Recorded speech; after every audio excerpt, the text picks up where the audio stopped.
Hello, parents, teachers, grandparents, and caretakers. All of you, thank you for coming back again and again and again and again. You are amazing, and you're very interested in your journey with your teenagers, with your children, and that's why you're here. Thank you so much for coming. We started something very interesting in talking about love relationships, right?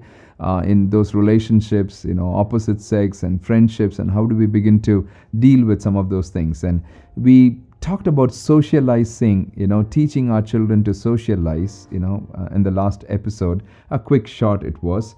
And today we will talk about accountability. Very, very young. Set the accountability pattern inside the house. Set the accountability pattern. Now, what do I mean? Now, have to start with us. Have to start with us. I'll say something, I've said this in one of the sessions before. My phone is synced with my wife's phone. Any call that I get, any messages that I get, my wife's phone, she gets a copy of it. And my children know it. When I talk about accountability, I am not talking because I am not accountable. No, I am accountable. It's from that place I'm teaching them accountability. And I started very young. Some of the simple basic things that we put very strong in our family was no gadgets inside bedrooms. We don't take gadgets inside the bedrooms. If anything you want to use, you use it outside, in the main hall. No gadgets inside bedrooms. Another thing that we tell them is, especially our college students, I tell them saying by around a certain time, all the phones would be off and goes into a box. Why? You don't need anything in the night because you're going to be sleeping and there are no electronic gadgets, allowed inside bedrooms, right? Now, that journey of accountability to teach them, it needs to first start with us. The children have to see us walking in that place of accountability. Then it becomes very easy for them.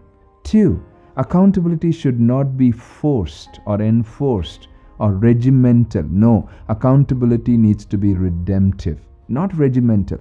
It needs to be redemptive. What do I mean?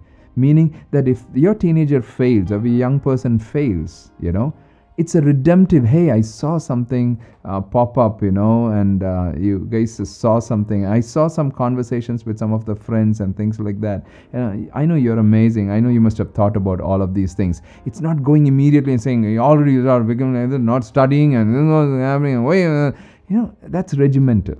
No, we need to get into that redemptive journey where we begin to help them understand saying, I'm ready to redeem you. Recently, one of my teenagers told a lie. And my wife knew about it. She came and said, I asked him and he told a lie. And so we had to talk about it. We don't wait for it. We want to talk about it. So immediately during dinner time, and when he came in a very jovial way, I just said, hey, what, Mama is telling something, what happened, you told lie, huh? And he was like, no, and I just said, it's okay. You must have said it in a way, but we don't lie, right? Just be, honest, just be transparent, And if you need something, there was an issue about something that he needs and he was trying to do something. And I said, you need something, just ask. Just ask. If I can, I don't know, I can't promise, but if I can, I will definitely. See that conversation. And with a lot of humor, especially with teenagers, I'm telling you, humor works miracles. Don't get into that place where it just so much of banging.